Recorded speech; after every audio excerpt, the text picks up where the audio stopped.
នេះក៏អាចដេកយកបែបអត់តបានខ្ចីដោទៀតថ្ងៃហ្នឹងមកនិយាយរឿងវមកការចំពោះឡានព្រុស04ដល់09ភ្ញៀវតែងតែឆ្ងល់ថាហេតុអីកាន់តម្លៃវារៀងខុសគ្នាហើយតម្លៃសហព័ន្ធមកការផ្សេងតម្លៃទិញសុំផ្សេងអញ្ចឹងបងទាំងគ្នាខ្ញុំចង់បញ្ជាក់បងថាចេះបងឡានមកពីស្រុកគេមកគឺស៊ីនបងស៊ីនចេះពណ៌គឺម៉ូតចេះបងអាហ្នឹងអត់មានតម្រូវឲ្យបងចាក់ផងមកការអីទេបើឡានបងពណ៌អញ្ចឹងមកគឺលក់តែសុំនឹងទេបើបងចង់បានសុំអញ្ចឹងហើយបានថាភ្ញៀវគាត់តែងតែឆ្ងល់មិនថាឆាតនៅក្នុង TikTok មិនថាឆាតនៅក្នុង Facebook មិនថា Telegram ឯភ្ញៀវតែងតែឆ្ងល់អញ្ចឹងហើយថ្ងៃហ្នឹងសុំប្រលះវីដេអូម្ដងព្រោះហត់ទាំងឆ្លោយហីបងណានេះបងពណ៌មកការហើយពណ៌មកការនេះហ៎បងម៉ូតច្រើនណាស់គឺខុសគ្នាទាំងអស់ភ្ញៀវមកផ្ញើសុំមកឲ្យខាងខ្ញុំធ្វើបងមិនថាចាក់1ចាក់2ឬក៏ធ្វើទាំងអស់ទេខាងខ្ញុំមានធ្វើតែតម្រូវឲ្យបងបាញ់ម៉ូតមកឲ្យខាងខ្ញុំបើសិនជាបងបែកមួយហើយចង់ធ្វើមួយអញ្ចឹងបងអាចតាក់ទងមកខាងខ្ញុំបានបើបងចង់ធ្វើហើយអានេះគេហៅថាពណ៌មកការបាទនេះវិញគេហៅថាស៊ីនអញ្ចឹងបើបងបែកស៊ីនបងទិញតែស៊ីនយកទៅដាក់ទៅ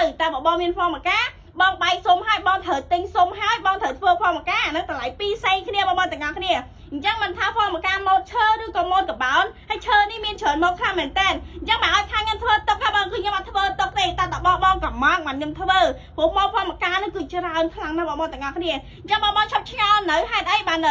សុំពីរហ្នឹងវាមានតម្លៃខុសគ្នាបងដោយសារយើងត្រូវទិញសុំហើយយើង